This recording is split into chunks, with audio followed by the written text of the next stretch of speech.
If your Chevy Traverse won't start when you press the button, the solution is often simpler than a broken starter motor. Statistically, over 85% of push-to-start failures are caused by a weak battery inside the key fob itself. Let's walk through the diagnostic steps to get your Traverse back on the road safely. If the fob is dead, place it in the center console transmitter pocket to bypass the low battery signal. Beyond the battery, check for electronic interference from phone chargers or worn-out internal button contacts.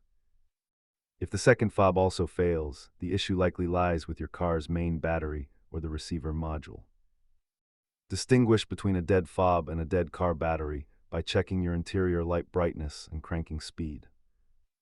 While a battery costs under $10, replacing the entire receiver module can set you back several hundred.